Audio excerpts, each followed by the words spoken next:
Hi, I'm Mara Webster with In Creative Company, and thank you so much for joining us for one of our talks today. I'm so thrilled to be diving into the HBO Max series Generation Hustle with Yon Motskin, who's the creator, executive producer, and director of some of the episodes, and Angie Day, who's the executive producer and showrunner on the series. And the first thing I really wanted to ask you both about is throughout these 10 episodes, they're all telling unique individual stories, and yet there's a real linearity that connects them all, and a lot of themes that you've managed to really pull out that connect all of these stories. And so was that something where you had an idea of what the connective tissue of these stories was going to be early on in the development process, or did a lot of that come to light as you were interviewing subjects and as you were filming these episodes?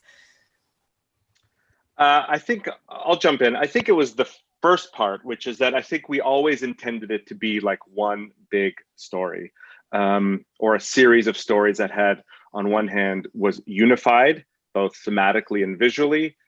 But at the same time, we wanted each one to have its own voice, right? Both from a narrative perspective and also from a visual and directorial and editorial perspective. And Angie could speak about this as well, because I think that was probably the central challenge, one of the central challenges of our series, which is how do we make something that feels whole, yet also distinctive each time you watch it? Yeah, and I would add to that in the time of COVID, right? Because I think from early on, Jan and I would talk about themes. I think themes are always such an important part of documentary work. And of course, there's things that reveal themselves to you, but you do sort of look for what are the themes that we want to come across in this series, both as it relates to the topic, but also, kind of an era where the truth is very slippery, so I think that there was an element of that as well. And I think with this series, as Jan said, one of the things was really amazing was to have, 5 different directors across the series, but still have it feel unified. And there were definitely some choices that we had to make early on. There wasn't a pilot, and when we were about to start shooting is when COVID happened. So we actually shot all 10 episodes this summer, and we're editing at the same time. And I think some of the early decisions that Jan and I agreed upon early was to give the directors a lot of room, but there's a practicality to that as well. Like, how do you make a unified, recreation style when you have DPs all over the country and even the world? We ended up with 23, I was counting it today, 23 DPs on this series because so much had to be shot remotely. So I think it was this, one of the things about this project that was so thrilling was really just to take what all the directors were doing. I was one who sort of had the advantage across all 10 episodes. And the word cross-pollinating came up a lot, which is what are the ideas that are emerging and how do we have different directors and editors share those ideas so that at the end of the day, there's kind of a unified feel to this. And then we certainly unified it graphically as well. We wanted it to have a punch. But I also think early on, so much of the early development work with Jan and I was about tone and world. And, it should feel like a story that's a spread in Vanity Fair magazine. I think people think of crime and they think of things that are dark and there's a certain kind of score. And it's like, how do we throw all of that out to create a new language? And I think that sort of freedom is what makes them very similar as well.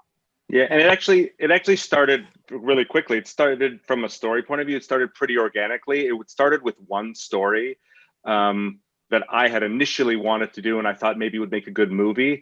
And then when we started talking about it more with Jigsaw and the larger team, we realized that, oh, why don't we just do this as a series? And then so we used that initial one story, and then we found a second story that was similar. And then we almost had like an internal filter that said, does this have a great central character that is mysterious? Is there some kind of crime or event or deception or fake that happened? Does it exist in a colorful world, be it fashion or sports or travel or tech? Are there victims? Are there two sides to the story? So it became almost, dare I use the word easy, but we argued sometimes, but like we were able to reference other stories that we liked and said, this one is not as good as that one, so let's keep looking.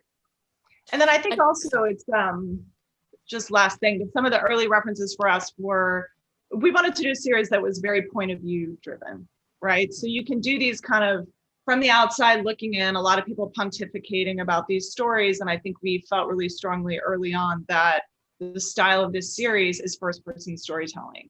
And so it really changes the whole approach to story. And that to me is some of the fun of a new series, right? Like how do we take a story that maybe someone has heard before, although hopefully not, but even if they have, that really has the lens of this particular series. And that was kind of where all the fun was. Yeah. I think it's so interesting that you describe telling the story in that way, because one of the things that the series really does successfully is it takes certain stories that we know really well at this point, that we've consumed in the media, like Anna Delvey, like WeWork. That's something that everyone's quite familiar with, but yet you still find that internal and personal lens within it. And so how did you think about the juxtaposition of stories like that, where you had to dive really deep because you know that people are coming in with a certain amount of information already, against some of the stories that were a little bit more regional and specific in terms of whether people might have heard of them and already know about them? Well, I think it was, it was partly in constructing the series, we wanted diversity. And I don't necessarily mean, we of course wanted diversity in terms of men and women and color, but we also wanted a diversity of story. And so we knew that having at least a few stories that were well-known or buzzy, like Anna Delvey, like WeWork, like Hollywood Con Queen, people would hear about that and say, oh, I want to know more. But then I think a lot of times Angie and I and others gravitated towards the lesser known stories just because they're lesser known, and you get to make a discovery and we get to say, look at this unbelievable character, look at this story. Can you guys believe this? I don't know if we can swear on this. You can. And so, okay. Can you guys believe this shit? And so finding that balance was tough, and also, in the documentary world, when it's a big buzzy story, it's competitive. So WeWork, Anna Delvey, are other people making that story? Can we get access? Can we get archival, which, is not usually cheap? And then to your point, do we have a specific point of view that speaks to the lens of our series, which is con artists, scams, identity, deception? And can we do it in a fun way that's not like a total downer and just super, super dark? Well, and I think too, that was some of the fun as a showrunner, sort of you have this, Yon and I in early development, and you understand what it is that you're trying to make, but then you have these stories and you think, what would Martha Shane do with Anna Delvey? And Martha Shane is the director of that episode, and also of the Alabama Exit, which is about a con artist named Kyle Sandler who sort of blew through this town. And those stories, I love the stories that have so much heart, but I think that was some of the fun. Jeremiah Crowell, who directed the Saudi Prince, as well as the 23 Lives of Jeremy Wilson, he has kind of a mind like a trap that can really take these very complicated things and break them down. And also really wanted to play around with animation with those episodes. Seeing what Yon did with his episodes was really amazing. And then with Ian Bick and Syed, that was a director named George Plamondon, who always has a little bit of humor to what he does. So it's kind of like, who can get in there and kind of understand what this world is? So I also think that was so much of the fun in terms of story, was that kind of chemistry between people. And then as people, if there were any bumps, like we were discussing story a lot. And it's funny, both Yon and I have worked in scripted as well. And I think one of the things that's interesting to me about this series in particular is, like, in a scripted series, you talk about breaking a season, or breaking an episode. And I think with this series, there was a lot of similarities to that, because if you take something like the Saudi Prince, who has been a con for 20 years, and you're not telling it from the beginning, then really what you're doing is you're looking at the whole timeline of his story. You're looking at the storytellers that you brought on, and then you say, how do we tell this story with these storytellers? Who's the one who's going to tell us the background? How are we going to back into these things so that when we went out, and of course, every documentary has surprises that are amazing, but I think we went out with a sense of how to make these stories work in a way that was not linear, that was more storyteller focused. And that was really fun to do as well. I also really wanted to talk about social media and the role that played, not just in how you're telling these stories on screen, but the research process. Because one of the things that we see in numerous cases is that a lot of these scams are essentially being captured and put out into the world on social media, and that became part of the case against a lot of these people as well in those situations. And you even have episode 10, which follows a rap artist who specifically releases music telling people how to perpetrate perpetrate scams, and does cons where he'll airdrop files telling people how to do things. And so how did you really take social media into like the visual medium of how you wanted to tell these stories, but also how did it really influence a lot of the development of these episodes as you were researching? Well, from a development point of view, I mean, that was social media was one of the central premises of the show, which is, look, con artists go back 100 years, right? Con artists, imposters, fakes, and frauds are part of the fabric of this country, right? From P.T. Barnum to Andy Warhol to, Fire Festival, right? So it's not it's an old story, it's a classic story, but what makes it really new and now is that all of our characters and our stories are doing it through social media. And in a really fun, but in a really scary way, it is incredibly easy to make a shitload of money and do a lot of deceptive things on social media. I mean, what is a lot of social media, right? We put out our personas, right? We all have an Instagram, a Facebook, whatever, and we put a certain persona, a public image out there that sometimes might be different than who we really are. And so, a fundamental theme for me early on was this idea of identity. And, in many ways, we're all somehow con artists. Now, we're not to the degree of some of these people who steal $1 million, $1 billion, but we're pretending to be somebody we're not. And so one of the filters of how we choose our story was, is there a social media component to it? Well, and I wanted to add to that thematically too, just building what Yon was saying, is one of the themes that I think was really important for a lot of us was, everyone likes to think that they're too smart to be duped, but everyone is capable of being duped. And I also think everyone wants to think that, con artists are people who set out from the beginning to do that. And certainly there are those examples, but I also think that, there are a lot of people who are, just a really acute period of desperation away from being able to tell these larger lies, which I think some of those stories hit on that more than others. So, I think hopefully it reflects back to people a little bit as well. Like, we're living in the era of social media, of image, and so all of us are part of this world, and these are extreme examples, but, the hope is that it's relatable to just the world that we're living in. And then to your point about, I'm sorry, I was going to say visually, as you can see in some of the episodes, to different degrees, we tried to incorporate that, right? Whether you see texting or whether some of the frames literally look like an Instagram feed, we thought it was important to see the world through Anna Delvey's eyes, or through Kyle Sandler's eyes, or through TJ's eyes. And you also do a really great job at diving into the genesis of where this came from in a lot of these individuals, and looking at, where did maybe some of the insecurities lay, or what were some of the aspirations that they had. And they didn't, some of them, they didn't intend to end up going in the direction that they did, but it's like, here was their original goal and here's why. And it's everything from the Saudi prince, came from Colombia and had some mental health struggles in his history that wasn't part of the original telling of his story, or whether it's, the guy who went on the extreme travel and it was about class aspiration from people that he'd been around in his life. And so as you were building out all of these stories, was it really vital to look at the emotional fabric of what led people to this place, and kind of the inner turmoil that perhaps led to a lot of this behavior? I think so. And I think it was about the balance between, you want to make sure that both the, master of deception and the victims are represented. And that's a real balancing act.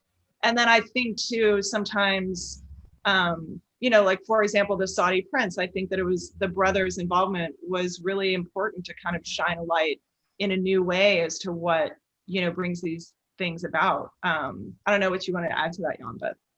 No, I was going to say, for me as a director, it's the thing that matters the most, right? Which is, like, when I'm watching a movie or making something, like, that's the thing that I personally look for first and foremost. And Angie and I would have a lot of conversations, and we go back and forth. And, with something like this, there's so many different ways to go and so many different stories. And the ones that I always gravitated towards, particularly as a director, but also for the series, were the ones where it was beyond the money, beyond the lifestyle. The money was almost like a fringe benefit, like William Bakeland in the travel one, in the Bakeland episode, that was like there was deep issues of class. There might have been issues of sexuality. There were issues of identity.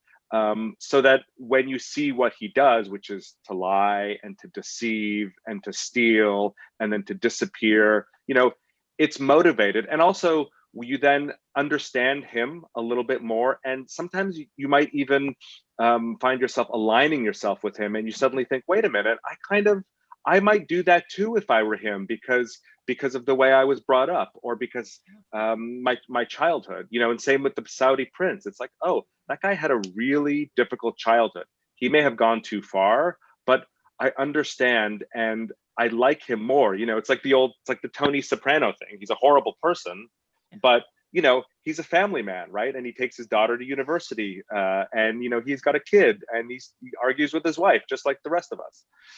Yeah. And with that point that you made before about making sure that you told both their story and the victims from the fallout of a lot of this, their stories in a really balanced way as well, I wanted to dive into that a lot as well, because, there's moments like episode 10 where one of the characters is basically saying, oh, it's a victimless crime to buy plane tickets on someone else's credit card because they get reimbursed by the credit card company. The credit card company gets reimbursed by the insurance company, but that's not entirely true. And you immediately follow that up with someone pointing out how it affects people's financial situation in the moment before they get reimbursed. Credit scores, people unable to rent apartments, to buy a home, to buy a car.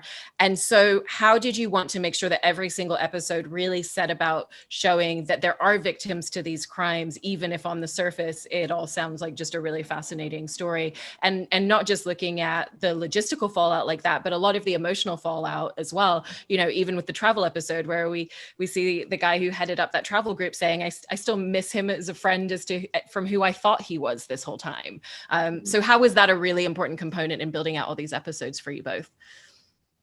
I mean, it's the thing that, to start with, we have to find the victims. And first of all, there's no such thing as a victimless crime. Anyone who says that it's just a bunch of horseshit. It's like, it might be much more complicated, like with insurance companies, but at the end of that logistical chain, somebody has to pay for it somewhere, right? So we all know that. So once we understand that, then as filmmakers, we've got to sit down and say, okay, who are the specific victims, right? In some cases, like in Anna Delvey's case, it's a little bit easier to figure out because it's Rachel Williams and it's, these half dozen other people that she literally took money from their bank accounts from.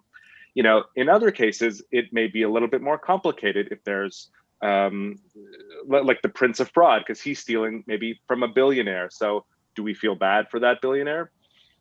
We've got to show who the victims are, and it wasn't always easy to find those people, and they weren't always. We wanted to show both sides, but I don't think we were necessarily. We didn't have a mandate internally to say we must show 50-50.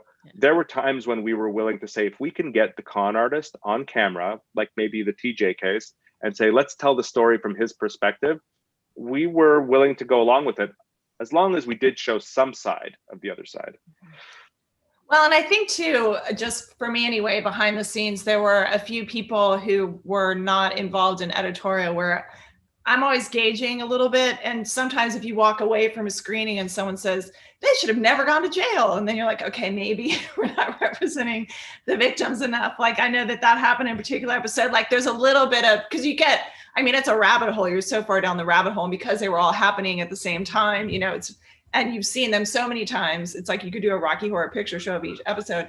But I kind of valued that too, because it was something I was not expecting, but like it worked both directions, where they'd say like, they should go to jail for life. And you're like, but actually what they did was nowhere near what this other person did. So that was a metric for me, just kind of a common sense metric as we went through. Yeah. There were also a couple of individual moments when you had the perpetrators of these schemes on camera and they're being asked, were you running a Ponzi scheme, when you have Syed and Ian on camera? And it's like, did you know that what you were doing was something wrong? Do you admit now that what you're doing was a Ponzi scheme? And the air in the room and the temperature really shifts and changes. And they clearly both become a little bit uncomfortable with the line of questioning. And so did you go in with that being a really clear-cut thing that was really vital for you to ask in that conversation? And did you anticipate the response that you got from them in those moments? I mean, I know for the director of those episodes, George Falanan, that was very important. And it's funny because those two those episodes have in common is sort of this, well, they just got in over their head. And you hear that sometimes, and it's like, how much do you believe that? How much does the viewer believe that? And I think it's important to put that question front and center. And I think he still has a way of thinking about it where it's like, I just got in over my head. It wasn't really a Ponzi scheme. I just borrowed money to pay somebody else because I was desperate and knew that I was going to get out of it, but then I didn't get out of it. But I think that those, again, it's letting people speak for themselves. And I think what was so great about having the participation of people who've been through this, and in both cases, I think would say that they want to be a cautionary tale for people, is just how slippery that slope is. Like that you're winning, then you're losing, but you're like, I can't be a loser. So now I'm going to go ahead with this, and it becomes, a massive deception. And I think that I find that, very fascinating as well. And I'm, grateful that they were willing to tell their side of the story. How much do you believe? How much are they still confused? How much, that we leave to the viewer. But to answer your question, yes, for that director, I know is really important. And that's what makes George a good director. And I think it's on us as filmmakers to call that bullshit. Like, these guys and girls, these women and men are going to be sitting in front of us on camera and saying, I didn't do anything wrong. It's not my fault that these people lost money. It's not my fault that they couldn't figure it out. I was painting within the lines. And it's on us as filmmakers to, call them on it. We don't want to just be necessarily aggressive about it, because they might get up from the chair and walk away, but we have to find a way to make it interesting. And in many ways, that actually became this meta theme of the series, which is, were we as filmmakers being conned by our subjects?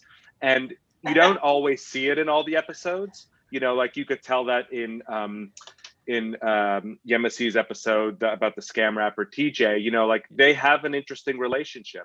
I did an episode of Bakeland where the guy ended up speaking with him for a year over the phone and over email.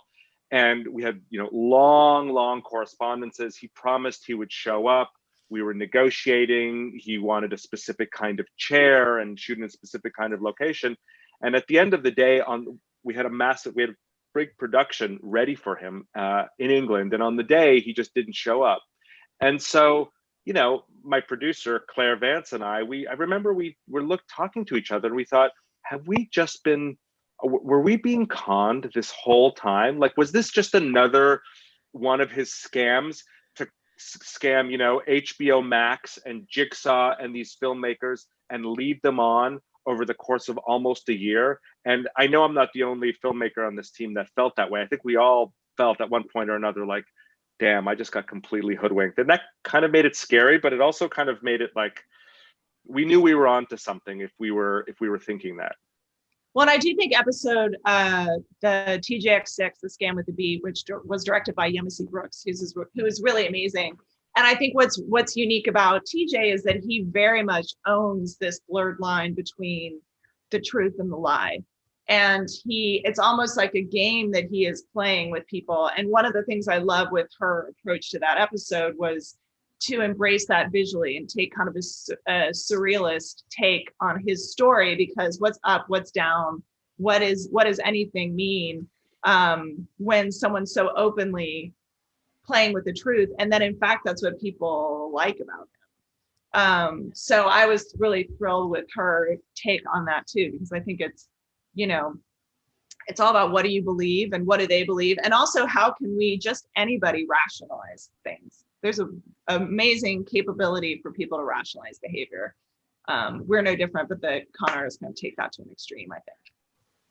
And there's a real mix throughout the episodes as to whether the perpetrator is part of the story or not, and all for different reasons. To your point, Jan, about Bakefield stringing you along and then not showing up. And in that episode, you actually have an actor come on and play him as kind of a stand-in. And then there's different ways that you go about it. And with Anna Delvey, it was because she had already sold her life rights, so she couldn't participate, but she sent drawings and artwork, which was a really fascinating way into her mind. Oh, and so you have a myriad of different ways that you approach subjects not being part of the film. And so I wanted to ask about the journey of figuring out the unique way in which you were going to tell a story, where it very much feels like that person is the heart and soul in the center of the story that you're telling, without them being present in different ways.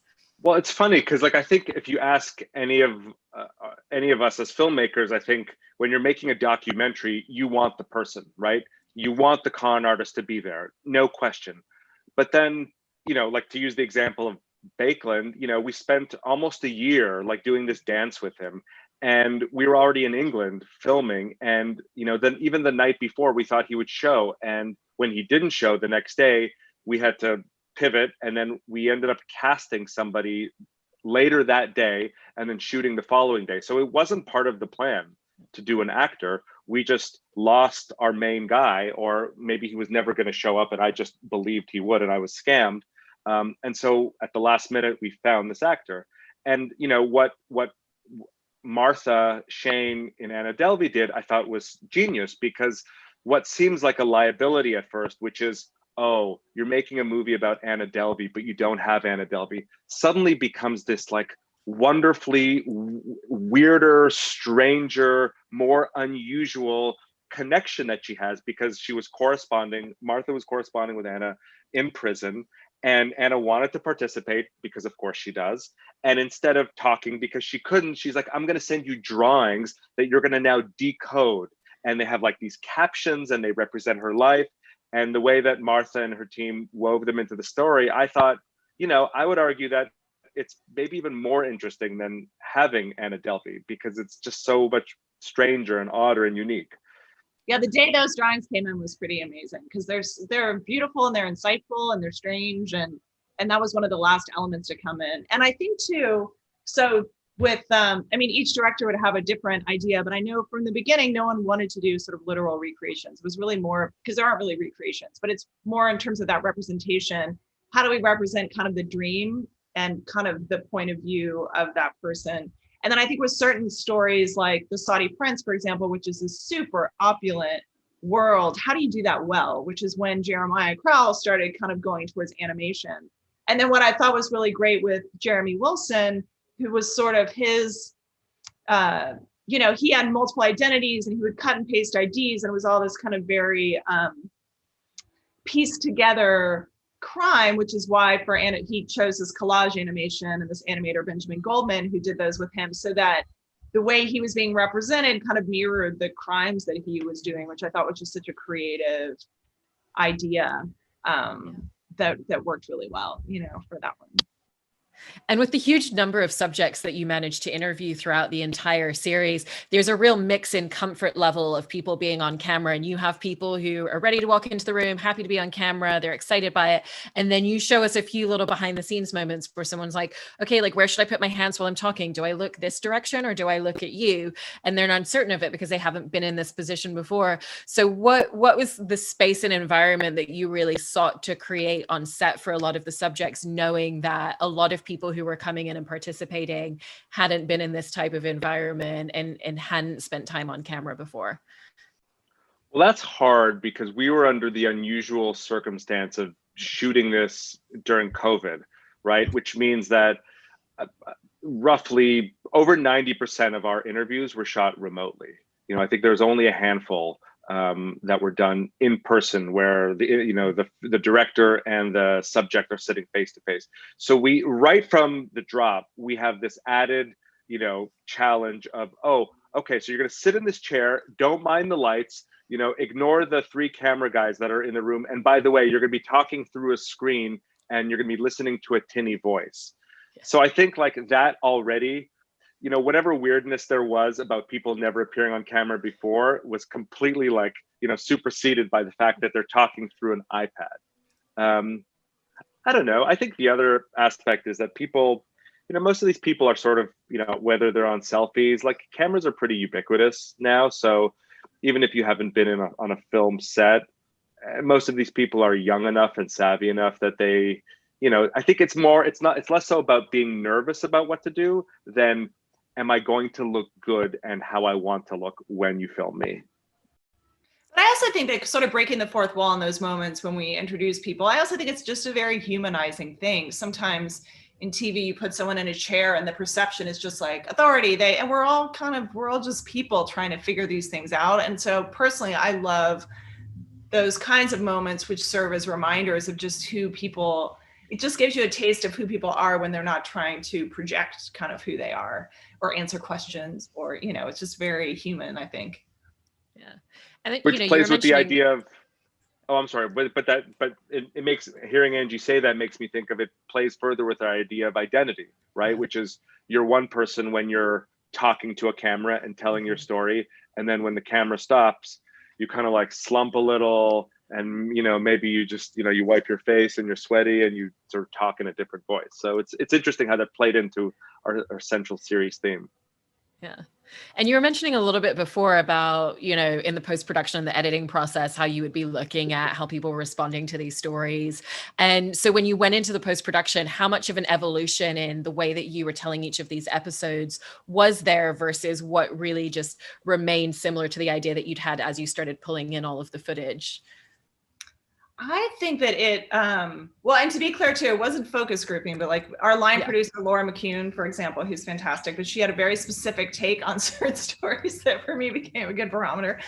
She deserves credit for that.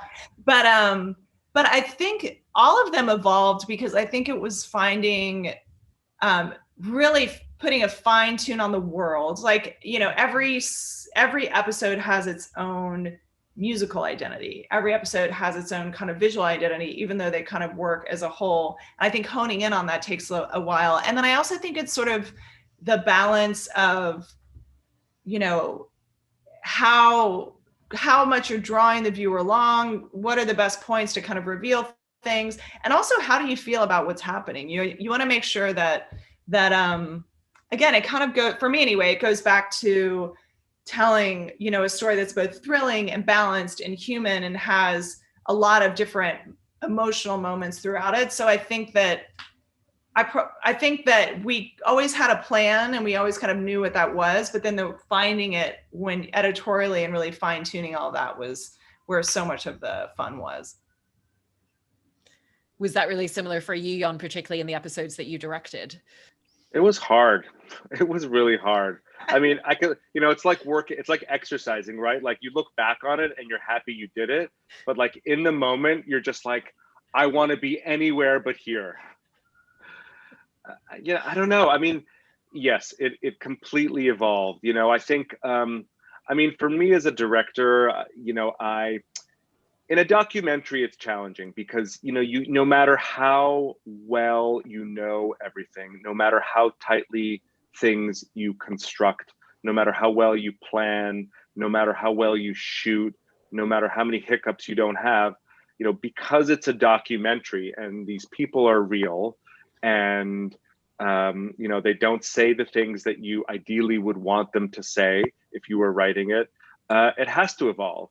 And so, it was tough, and certain stories are harder than others. Like, like for example, the Hollywood Con Queen story, if you look at my original deck and treatment for it, it's pretty much the exact same thing, which is it's 4 victims interwoven, who go on this crazy journey, and you hear this mysterious con artist voice with the calls, and we're going to use storyboards and the motif of filmmaking and cinema to help visually tell that story. But then you look at a story like, well, Bakeland, I gave you the example because we cast that actor mid-production. But WeWork, for example, we were 2/3 to 3/4 of the way editing that story, and it just wasn't. It was working, but it just wasn't clicking in the way that it should have. And so we just kind of we all had a bit of a come to Jesus moment and said, okay, this can be a lot better than it is. And in a moment, it was really frustrating for me and I wanted to run away. But we then paused and then we re-edited it. And then in 2 or 3 weeks, we kind of completely revamped it. And it was a lot different after 3 weeks than it was in the first 8 or 10 weeks of editing. So that one really evolved. And also we were, as Angie can talk about, we were learning from other episodes and what works and what doesn't, because because of the pandemic, we were all working remotely.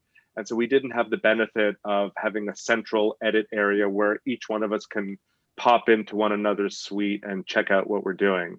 We were kind of in our in our little bedrooms and just editing on our computers. So that was hard. But it was, I think too, early on, I was reminded when you were talking about it, but early on, I think tonally was probably the biggest shift. There's sort of habits that happen where even early on in the conversation or early on in the development or meeting with directors, it's like, it's not saying that you can't use drones, but if you weren't using drones, what would you use? Like, what's a different way to do these kinds of things? Or how long can we withhold music that's going to turn it and make it feel like crime? Like, this is Miami, like in the Saudi Prince, it's their dream. It's like, this is what they want to be. How do we have those vibes kind of shine through? But yeah, I think that for editors working remotely, that is so hard because that job requires so much focus. So it's just like me in a room with footage, not me, but you know, the editors in a room with footage. But I do think that the process of finding it was, I wasn't, because I was across all of them, like I just found it really fun because all the directors are so talented and they're bringing so much to it. And I think for me as a showrunner, it's knowing when to get involved and when to get out of the way. But those calls where you're like, okay, here's where I'm stuck. How do we hash through this? And kind of all of that creative problem solving is probably what I love the most about what I do, so it's maybe it's just all a blur because it was 2020 and I'm not remembering Dark Nights of the Soul, but no, and I think that the collaborative nature of all the directors is why this show succeeded, to have people who you could say, hey, Jeremiah's doing something really cool in his edit, what if we tried it here, and having that kind of shorthand so that we're all sort of moving towards the same goal was great. And it required some imagination too. Like some of the directors, in Hollywood Con Queen, in Jeremiah's episodes of The Prince of Fraud, and in Jeremy Wilson, we used like animation techniques, and that stuff requires imagination on our parts, but also on our partners at HBO Max, because that stuff doesn't come until the very end. And so a lot of these cuts that we're showing to people have just black placeholders with saying cool image of a car chase scene here, and you have to sort of trust that it's going to look good and feel of a piece, but you're not going to see it until the very end. And so that was, I think, probably a challenge too for all of us to imagine and to get our partners up on board with that, and then when they see it, they hopefully like it. Yeah, and I will say, like, HBO Max and CNN Studios were great partners in this because, again, early on, you're like, if you know that you're going to have like a DP in Iceland, one in Alabama, one in all these places, you can either make some kind of formula that that any DP can pull off, or you can say, let's have every director do the best versions of their own things. Let's unify them in tone, in theme, in graphics, and in almost pacing and storytelling style. Like, people think of style, and so often it becomes what's the visual style, but the storytelling style to me is like what set things apart. So, but yeah, they were really great in terms of having fantastic feedback, but also giving us room to really make these directors kind of individual visions like sing, which is really great. Yeah. Well, you've done such a fantastic job in telling a story that has such unique and individual voices in every single episode. And I could have watched 10 more episodes of all of this. And thank you so much for such a great conversation, Yon and Angie. Yeah, thank you. Thank you very much, Mara.